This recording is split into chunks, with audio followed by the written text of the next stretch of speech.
नमस्कार दोस्तों। हिंदी साहित्य मंथन के इस यूट्यूब चैनल में आप सभी का स्वागत है। आज के इस वीडियो के माध्यम से हम उपमा अलंकार के विषय में पढ़ेंगे। आइए हम उपमा अलंकार पर विस्तृत चर्चा करते हैं। उपमा अलंकार यह अर्थालंकार में सबसे प्रधान अलंकार है। देखा जाए तो इस अलंकार को हम अर्थालंकार का आधार कहते हैं। यह बात ध्यान रखना है कि अर्थालंकार का आधार जो है वह उपमा अलंकार है। और यदि आपसे ये पूछा जाए कि समस्त अलंकारों को जो आधार है, अलंकारों का आधार है, उसे हम वक्रोक्ति अलंकार कहते हैं। अलंकारों का आधार वक्रोक्ति अलंकार और अर्थालंकार का जो आधार है वह उपमा अलंकार है। सबसे पहले हम उपमा अलंकार के शाब्दिक अर्थ पर चर्चा कर लेते हैं। उपमा का जो शाब्दिक अर्थ है वह है तुलना, या इसे दूसरे शब्द में कहें तो समानता।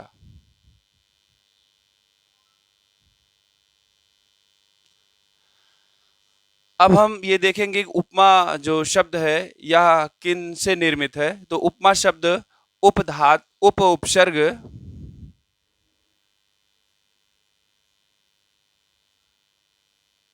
और मा धातु से निर्मित है,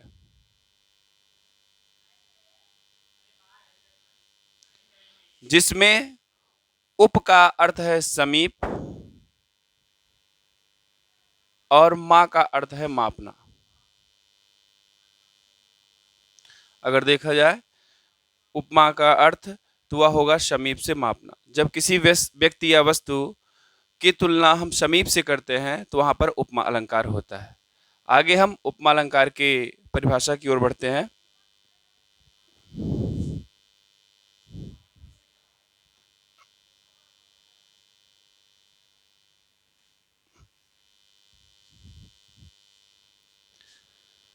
जहां पर समान गुणधर्म के आधार पर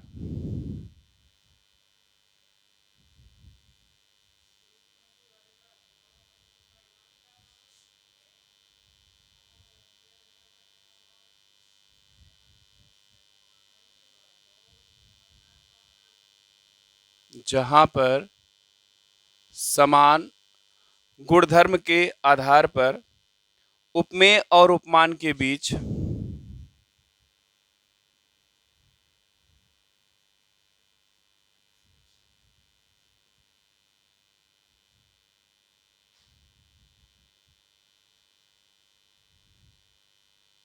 उपमेय और उपमान के बीच तुलना करते हुए समानता प्रकट की जाती है।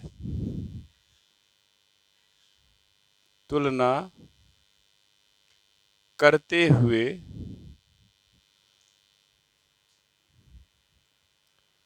समानता प्रकट की जाती है।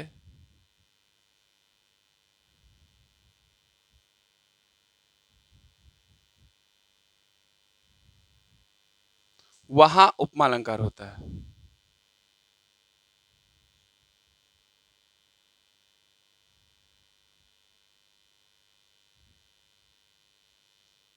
वहां उपमा अलंकार होता है। एक बार परिभाषा पुनः। उपमा अलंकार जहां पर समान गुणधर्म के आधार पर किसी भी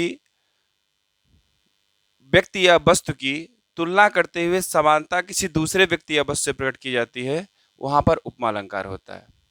हम उपमा अलंकार के विषय में एक सरल परिभाषा और देख लेते हैं।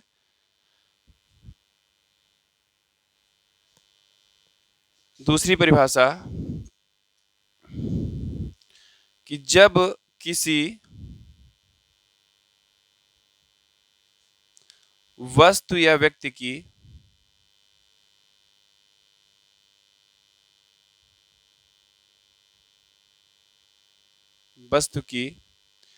तुलना या समानता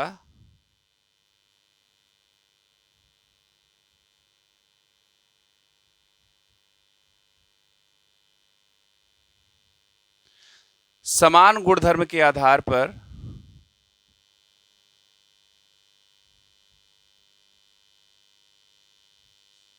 धर्म के आधार पर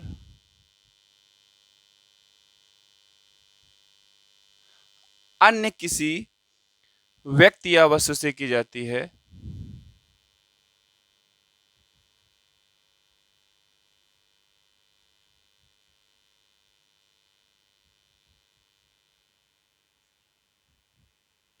अन्य किसी व्यक्ति या वस्तु से की जाती है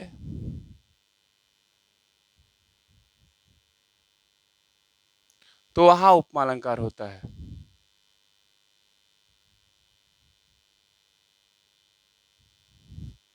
वहां उपमा अलंकार होता है।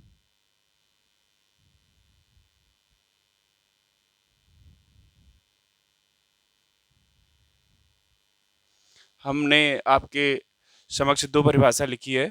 इसमें पहला है कि जहां पर समान गुणधर्म के आधार पर उपमेय और उपमान के बीच तुलना करते हुए समानता प्रकट की जाती है, वहां उपमा अलंकार होता है। आगे हम बताएंगे अभी आपको कि उपमेय क्या होता है, उपमान क्या होता है। दूसरी एकदम सरल परिभाषा कि जब किसी व्यक्ति या वस्तु की तुलना या समानता किसी अन्य वस्तु या व्यक्ति से की जाए तो वहां उपमा अलंकार होता है। उपमा अलंकार की पहचान के लिए हम आपको बता दें कि आप किस भांति यह पहचान पाएंगे कि किसी पद में उपमा अलंकार है या नहीं। उपमा अलंकार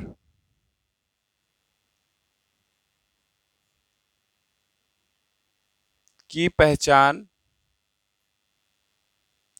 उपमा अलंकार की पहचान वाक्य में आने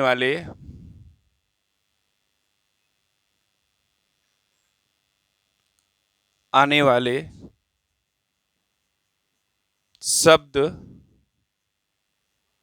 शा सी से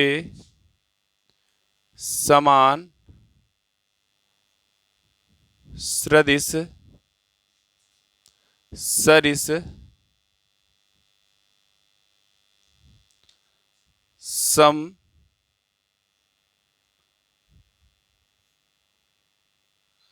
जिम जैसा तुल्य आदि शब्दों से होता है। आदि शब्दों से होता है।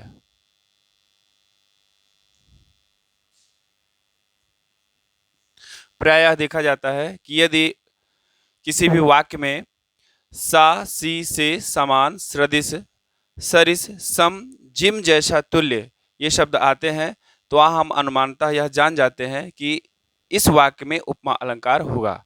उपमा अलंकार की पुष्टि के हेतु हमें उपमा अलंकार के अंगों के विषय में जानकारी करनी होगी। आगे हम उपमा अलंकार के अंग के विषय में आपको बताते हैं कि उपमा अलंकार के प्रमुख रूप से 4 अंग होते हैं। पहला अंग है उपमेय। उपमेय का तात्पर्य है कि जिसकी उपमा दी जाए। उपमा अलंकार के प्रमुख 4 अंग हैं।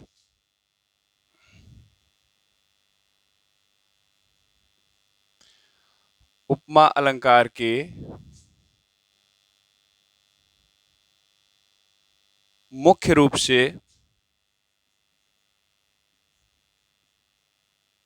4 अंग हैं। पहला अंग जिसे हम उपमेय कहते हैं। उपमेय उपमेय का अर्थ है कि जिसकी तुलना की जाए। कहा गया जिसकी उपमा दी जाए। जिसकी उपमा दी जाए अर्थात जिस व्यक्ति या वस्तु की उपमा किसी दूसरे व्यक्ति या वस्तु से दी जाए वह उपमेय कहलाता है। यह सदैव प्रस्तुत होता है और जिसके संदर्भ में बात कही जाती है वह उपमेय के सबसे निकट होता है। अगर इसकी पहचान दिखे तो इसके कहा गया जिसकी तुलना की जाए तो की शब्द का प्रयोग कर बार बार होता है कि जिसकी तुलना की जाए जिसकी उपमा दी जाए उसे हम उपमेय कहते हैं। यह सदैव प्रस्तुत होता है। और दूसरा प्रमुख अंग इसका है उपमान। उपमान मतलब जिससे उपमा दी जाए, जिससे उपमा दी जाए।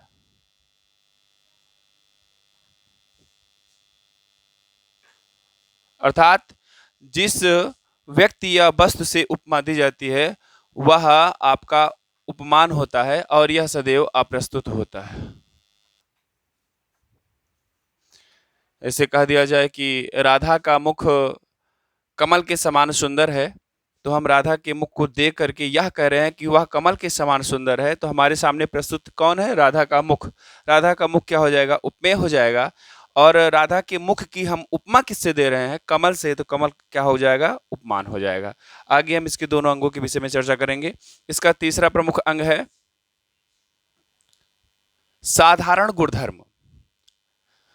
वह गुणधर्म जो उपमेय और उपमान दोनों में पाया जाता हो। तीसरा है साधारण गुणधर्म। वह गुणधर्म अर्थात वह भाव, वह गुण जो उपमेय और उपमान दोनों में समान रूप से पाया जाता हो, उसे हम साधारण गुणधर्म कहते हैं। लिख दें हम वहां पे, यहां पे वह गुणधर्म जो उपमेय और उपमान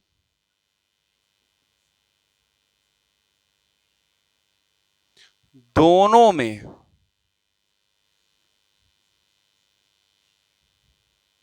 समान रूप से पाया जाता है,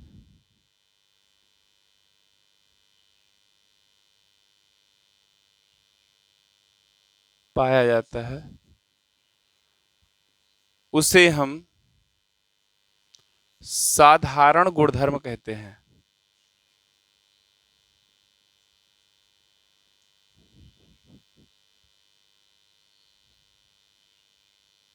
एक बार पुनः हम इन तीनों अंगों पर चर्चा करेंगे, फिर चौथे अंग के विषय में आपको बताएंगे।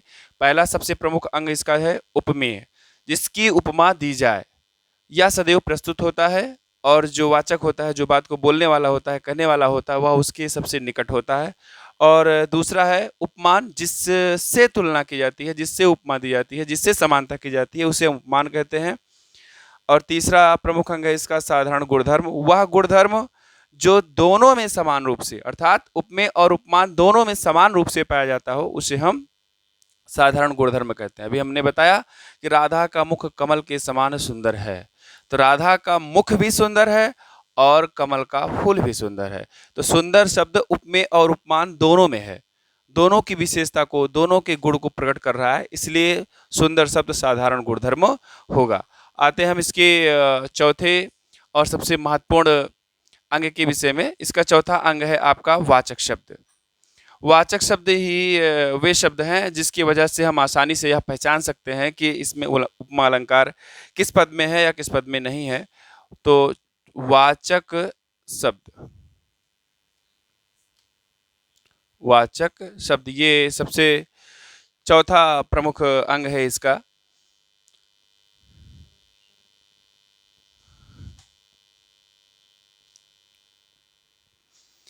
वह शब्द जो उपमेय और उपमान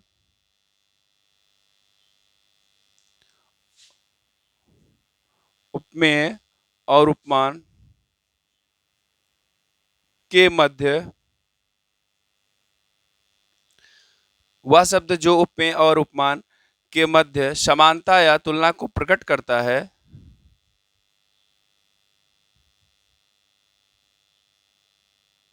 तुलना को प्रकट करता है,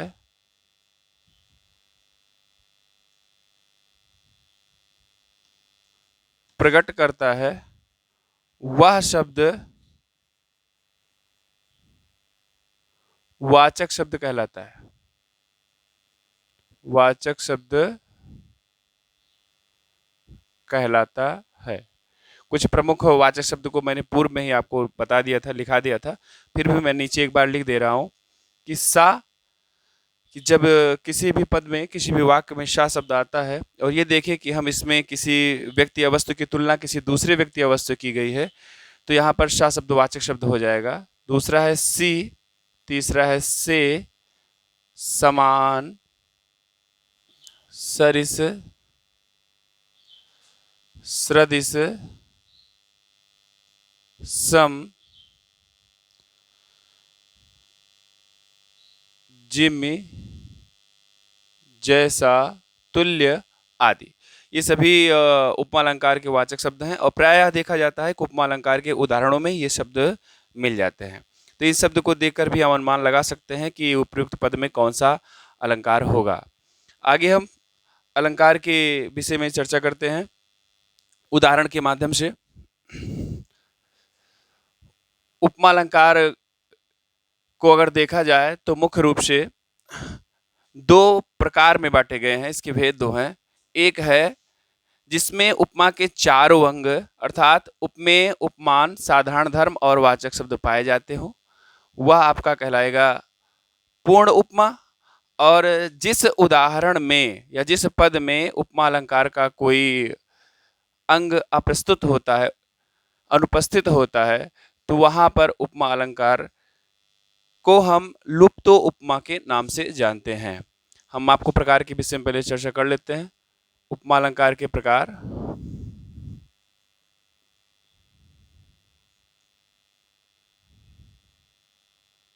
उपमा अलंकार के प्रकार, इसके मुख्य रूप से दो ही प्रकार होते हैं। पहला है पूर्णोपमा और दूसरा इसका प्रमुख प्रकार है लुप्तोपमा। पूर्णोपमा पूर्ण धन उपमा शब्द से बना हुआ है और दूसरा लुप्तोपमा लुप्त धन उपमा शब्द से बना हुआ है। इसके अलावा एक और इसका प्रकार है, उस तीसरे प्रकार को हम कहते हैं मालोपमा।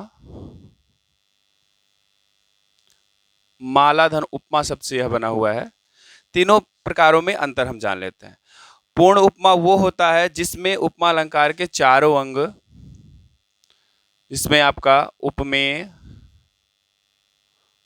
उपमान, साधारण धर्म और वाचक पाए जाते हैं। उपमा अलंकार के चारों अंग जिसमें पाए जाते हैं वह पूर्ण उपमा है।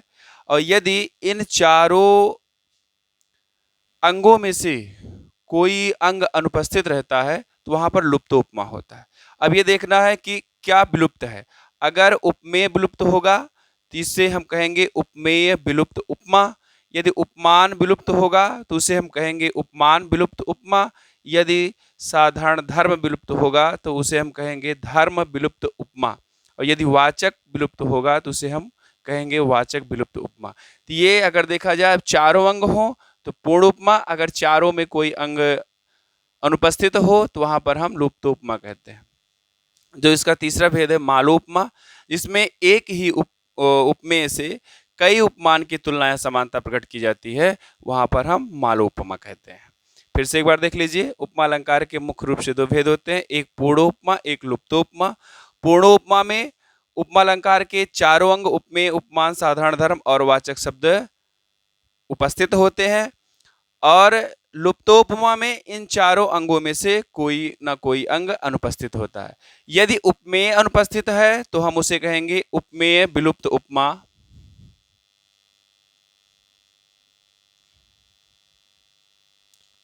और यदि उपमान विलुप्त है तो उसे हम कहेंगे उपमान विलुप्त उपमा।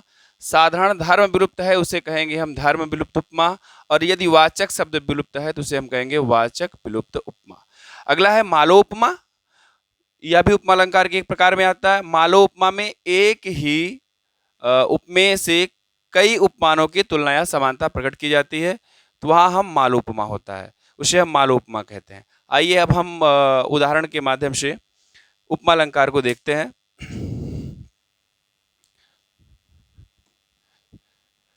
उपमा अलंकार में वाचक शब्द को ध्यान में रखना है, उसी से हम अनुमान लगा लेते हैं कि उपमा अलंकार उपयुक्त उदाहरण में है या नहीं। तो सबसे सरल परिभाषा जो है, पहला, पीपर पात सरिस मंडोला।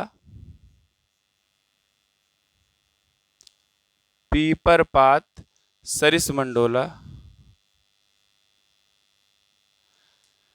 देखिए, अगर हम देखें तो वाचक शब्द के माध्यम से ही हम जान सकते हैं उपमा अलंकार है, क्योंकि इसमें सरिस वाचक शब्द आया है। लेकिन हमें उपमा के चारों अंगों के विषय में जानना है। सबसे पहले हम ये जानेंगे इसमें उपमेय क्या है, जिसकी उपमा दी जा रही हो। इसमें उपमा दी जा रही है मन की, मन प्रस्तुत है। मन की उपमा किससे दी जा रही है? पीपल के पत्ते से, जो कि अप्रस्तुत है। तो मन की उपमा दी जा रही है। जिसकी उपमा दी जाती है उपमेय होता है, जिससे दी जाती है उपमान होता है। किससे दी जा रही है? पीपल के पत्ते से। तो यहां मन क्या हो जाएगा? आपका उपमेय, और पीपल का पत्ता क्या हो जाएगा? आपका उपमान। अब हमें तीसरा अंग इसका साधारण धर्म ढूंढना है। साधारण धर्म उसे कहते हैं जो उपमेय और उपमान दोनों में समान रूप से पाया जाता हो। तो मन भी चंचल है और पीपल का पत्ता भी चंचल, जो सदैव हिलता रहता है। और यहाँ डोला का तात्पर्य है हिलना। तो डोला शब्द क्या हो जाएगा? आपका साधारण धर्म, क्योंकि यह मन की चंचलता को और पीपल के पत्ते के हिलने को प्रकट कर रहा है। अगला आपका है वाचक शब्द। तो वाचक शब्द की लिस्ट में आपने देखा था सरिस शब्द रहा होगा, जो तुलना या समानता को प्रकट कर रहा है। तो इसलिए सरिस शब्द यहाँ पर आपका वाचक शब्द हो जाएगा, वाचक शब्द हो जाएगा। आगे हम अगले उदाहरण की ओर बढ़ते हैं। अगला उदाहरण हम देखते हैं।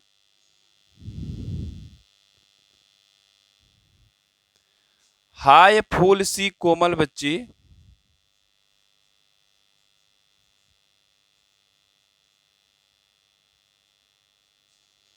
बच्ची हुई राख की ढेरी।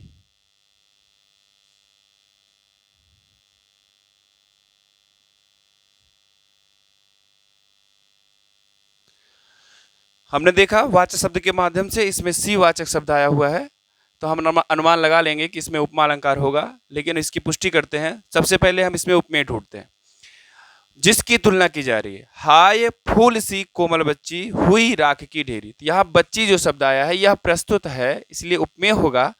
और बच्ची की देखिए तुलना या समानता किससे की जा रही है? तो फूल से की जा रही है। बच्ची की तुलना या समानता किससे की जा रही है? फूल से की जा रही है। तो फूल शब्द आपका क्या हो जाएगा? उपमान। और बच्ची शब्द आपका हो जाएगा उपमेय। अब ये देखना है कि साधारण धर्म क्या है। साधारण धर्म की विशेषता यह है कि उपमेय और उपमान दोनों में समान रूप से पाया जाता है। तो फूल भी कोमल होता है और बच्ची भी कोमल है। कहा गया हाय फूल सी कोमल बच्ची। तो बच्ची की विशेषता है कि वह कोमल है, और फूल की भी विशेषता है वो भी कोमल होता है। तो कोमल शब्द क्या हो जाएगा? आपका साधारण धर्म। अगला जो इसका प्रमुख अंग है वह है वाचक शब्द।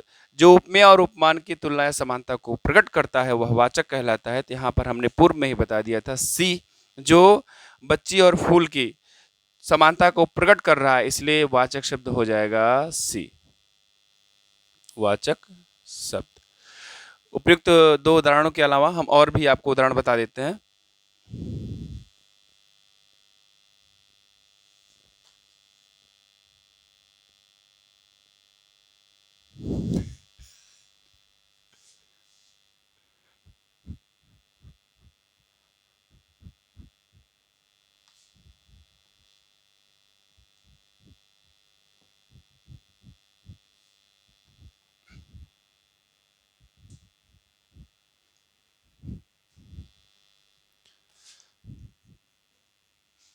तम के धागे से हिलडुल,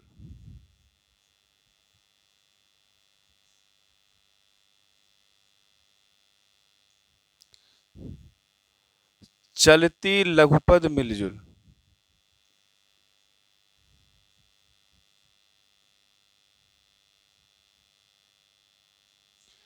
यह प्रसिद्ध रचना चीटी से लिया गया है।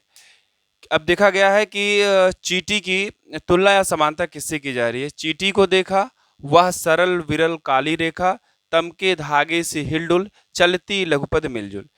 कि तम के धागे से कहा गया, तम के, तम मतलब होता है अंधकार, अंधकार के समान, अंधकार के धागे के समान कौन चल रहा है? चीटी। तो चीटी प्रस्तुत है। यहाँ पर आप देखेंगे कि इसका जो उपमेय है वह लुप्त है। अगर हम इसे श्रेणी में रखेंगे तो ये हो जाएगा उपमेय विलुप्त उपमा। लेकिन हम क्या देखेंगे कि यहाँ पर पूर्व में जब इसके पद को पढ़ेंगे तो चींटी को देखा वह सरल विरल काली रेखा तम के धागे सी, अंधकार के धागे के समान। तो किससे समानता की जा रही है चींटी की? तम से, अंधकार से। अंधकार क्या हो जाएगा आपका? उपमेय हो जाएगा, और चींटी आपका क्या हो जाएगा? उपमान। यहां हम लिख दे रहे हैं या प्रस्तुत है, चींटी आपका क्या हो जाएगा? उपमान, सॉरी उपमेय, सॉरी यहाँ पर उपमेय कर लीजिएगा। चींटी की तुलना की जा रही है, समानता की जा रही है, किससे की जा रही है? अंधकार से, अंधकार हो जाएगा आपका उपमान। अब दोनों की क्या विशेषता है कि धागा भी जो अंधकार की भांति है, हवा के चलने से हिलता डुलता रहता है, और चींटी भी अपने छोटे छोटे पैरों को मिला जुला कर आपस में चलती हैं। तो हिलना डुलना दोनों की विशेषता है कि अंधकार रूपी धागा वह भी हिलता डुलता रहता है, और चींटी की पंक्ति चलती हुई भी हिलती डुलती प्रतीत होती है। तो हिलना और डुलना यहाँ पर आपका हो जाएगा साधारण गुण धर्म, और दोनों की तुलना समानता को प्रकट करने का काम क्या कर रहा है? सी कर रहा है। तो सी आपका हो जाएगा यहाँ पर वाचक शब्द। एक उदाहरण और, हरिमुख कोमल कमल से। हरिमुख कोमल कमल से। इस उदाहरण में भी हमने देखा कि से जो कि वाचक शब्द है आया हुआ है, तो इससे हमने अनुमान लगा लिया कि यहाँ पर उपमा अलंकार होगा। फिर भी इसकी विषय में पुष्टि कर लेते हैं कि हरिमुख, भगवान विष्णु जी का मुख कमल के समान कोमल है, सुंदर है। तो हरिमुख, हम मंदिर में गए, हरिमुख को देखा, और उनकी हम तुलना या समानता किससे कर दिया?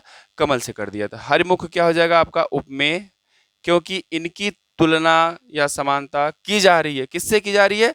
कमल से की जा रही है। तो जिससे समानता या तुलना की जाती है वह होता है उपमान।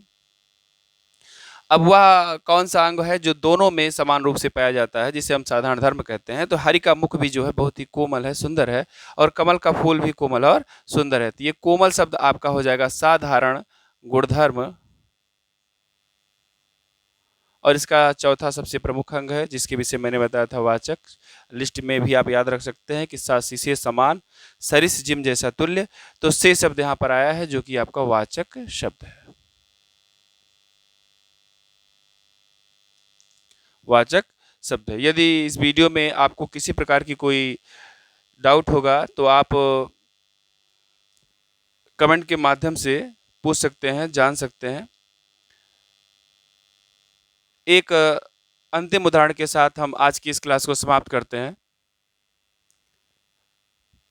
यदि आपको यह क्लास अच्छी लगे, वीडियो अच्छी लगे, तो आप लाइक करिएगा, और यदि आपका कोई सुझाव हो तो आप कमेंट के माध्यम से हमें ज़रूर अवगत कराइएगा। वीडियो शेयर भी करिए, सब्सक्राइब भी कर लीजिए, ताकि आप सभी को आगे जो भी वीडियो हमारे द्वारा भेजी जाए वो मिलती रहे।